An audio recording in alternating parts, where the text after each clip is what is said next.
अस्सलाम वालेकुम, मैं हूं अमाद और आज मैं आप लोगों के लिए लेकर आया हूं इंग्लिश लैंग्वेज इंटरमीडिएट लेवल की क्लास नंबर 21 जिसमें हम देखेंगे बी यूज टू या फिर हम उसे बी हैबिचुअल टू भी कह सकते हैं। थोड़ी सी ये क्लास कॉम्प्लेक्स हो सकती है, थोड़ी सी ये क्लास पेचीदा हो सकती है, लेकिन मैं आपको इतने डिटेल में बताने वाला हूं और इतनी अच्छी तरीके से समझा कर बताने वाला हूं कि आपको कोई मसला नहीं आएगा। बी यूज टू और यूज टू के दरमियान कोई भी आपको जो है वो कन्फ्यूजन नहीं होगी। तो चलिए आज की क्लास को शुरू करते हैं।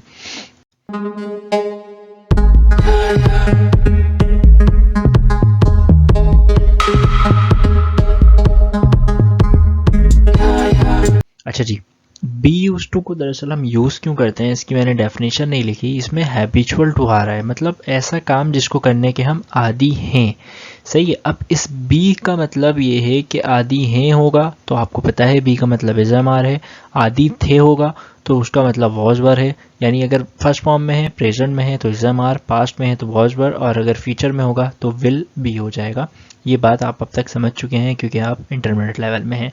ठीक है। यूज टू या हैबिचुअल टू को हम यूज़ कर रहे हैं ऐसे काम के लिए जिसके हम आदी, अगर आदी हैं या आदी थे या आदी होंगे, आप तीनों तरीके से ले सकते हैं इसको। यानी is am are use to या habitual to, was were use to या हैबिचुअल टू, या विल बी यूज टू या हैबिचुअल टू, आप इसको किसी तरह से भी कर सकते हैं। सही है। इसका जो फॉर्मूला, यानी मैंने आपको बता दिया इसको हम यूज़ क्यों करेंगे। इसको हम यूज़ इसलिए करेंगे, ऐसा काम जिसको करने के लिए हम आदी हैं या आदी थे या आदी होंगे, ऐसे काम को बताने के लिए हम used to, be use to का इस्तेमाल करते हैं। अब इसको फॉर्मूले को बताने से पहले मैं आपको एक बात ये बताऊंगा कि हमने पिछली 2 क्लासेस में देखा यूज टू और फिर यूज टू बी। अब उसमें और इसके दरमियान कोई भी कनेक्शन नहीं है, दोनों चीज़ें आसमान ज़मीन में फ़र्क हैं। कैसे? हम उस यूज टू को इस्तेमाल कर रहे थे ऐसे काम के बारे में बात करने के लिए जो कि रिपीटेड एक्शन था पास्ट का। ऐसे काम जो हम पास्ट में किया करते थे वो यूज टू है, और ये बी यूज टू है जिसमें बात हो रही है ऐसे काम जिसको करने के हम आदी हैं, थे या होंगे। सही है। अब इन दोनों के दरमियान आपको फ़र्क कैसे पता चलेगा? आपको इन दोनों के दरमियान फ़र्क किस तरह से पता चलेगा? क्योंकि ये बी यूज टू है, वो यूज टू सिर्फ था, यानी इसमें is am are use to, was were use to या फिर विल बी यूज टू आएगा, लेकिन उसमें डायरेक्ट सब्जेक्ट के बाद यूज टू आता है। यानी आई यूज टू स्पीक इंग्लिश, मैं इंग्लिश बोला करता था या मैं इंग्लिश बोलता था। लेकिन यहाँ पर यूज टू अगर आई एम यूज टू लिखा है, क्योंकि फिर बीच में एम आ रहा है, बी आ रहा है, इसका मतलब ये आदी होने की बात कर रहा है, ये पास्ट के रिप्रोडक्शन की बात नहीं कर रहा। अगली बात समझ में, अगर सब्जेक्ट के बाद डायरेक्ट यूज टू का इस्तेमाल हुआ हुआ, इसका मतलब वो रिपीटेड एक्शन ऑफ पास्ट, यानी पास्ट की रिप्रोडक्शन की बात कर रहा है, ऐसा काम जो हम किया करते थे। लेकिन अगर सब्जेक्ट के बाद इज एम आर या वॉज वर या विल बी लगा है और उसके बाद यूज टू लगा है, तो उसका मतलब ये है कि ये किसी भी काम के आदी होने की बात कर रहा है। क्लियर?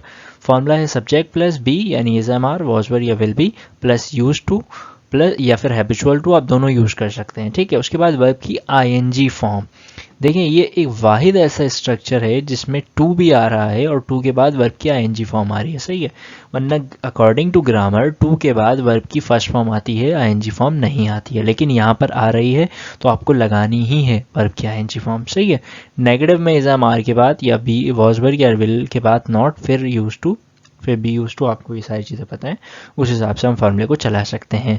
तो दोनों के दरम्यान मैंने आपको फ़र्क बता दिया कि वो यूज टू जो है उसमें सब्जेक्ट के बाद डायरेक्ट यूज टू आता है या डिड नॉट यूज टू आएगा, लेकिन इसमें सब्जेक्ट के बाद एक हेल्पिंग वर्ब आएगा, विल बी हो सकता है, वॉज वर हो सकता है, या इज एम आर हो सकता है, अकॉर्डिंग टू द टेंस, ज़माने के हिसाब से, प्रेजेंट, पास्ट या फ्यूचर के हिसाब से। क्लियर? एग्जाम्पल के तौर पर मैं कहता हूँ वो इंग्लिश बोलने की आदी है, इसका मतलब मैं प्रेजेंट की बात कर रहा हूँ, वो प्रेजेंट में इंग्लिश बोलने की आदी है, मतलब she is used to speaking English. Used to के बाद वर्ब की I N G form, she is used to speaking English. She is not used to speaking English, is she used to speaking English. आप इसको हैबिचुअल टू भी बोल सकते हैं, she is habitual to, she is habitual to speaking English, she is not habitual to speaking English, is she habitual to speaking English। अगर मैं इससे इसको हटा देता हूँ, she used to speak English, फिर मुझे बोलना पड़ेगा, यानी वो इंग्लिश बोला करती थी, पास्ट की रिप्रोडक्शन की बात। उसमें used to के बाद वर्ब की फर्स्ट फॉर्म भी आती थी, इसमें वर्ब की आईएनजी फॉर्म आ रही है। सही है। she is used to speaking English, वो इंग्लिश बोलने की आदी है। इसी तरह अगर मैं कहता हूँ I was used to eating sweets, यानी मैं मीठा खाने का आदी था। वॉज वर पास्ट की बात, हूँ नहीं, अब था की बात, यानी I was habitual to eating sweets, यानी मैं मीठे खाने का आदी था। इस तरह they were habitual to telling a lie, वो झूठ बोलने के आदी थे, या they were use to telling a lie, वो झूठ बोलने के आदी थे। इसी तरह she is used to learning new things, वो नई चीज़ों की सीखने की आदी है। जैसे कोई हमसे पूछता है, जैसे हम कहते हैं ना I am not used to, मैं इसका आदी नहीं हूँ, तो इसलिए हम यूज टू को यूज़ कर रहे हैं। I am not used to travelling by bus, मैं बस के ज़रिए सफ़र करने का आदी नहीं हूँ। तो सिंपल पहचान क्या है, बी आएगा पहले, चाहे वो किसी भी फॉर्म में हो, टू के बाद वर्ब की आईएनजी फॉर्म आएगी, तो हमें सिंपल पता चल जाएगा कि ये बात हो रही है हैबिचुअल टू की, यूज टू की, आदि होने की। तो उम्मीद ये सिंपल से डिफरेंस आपको समझ में आया होगा। मिलता है अगली वीडियो में, तब तक अपना ख्याल रखिएगा। अल्लाह हाफिज़।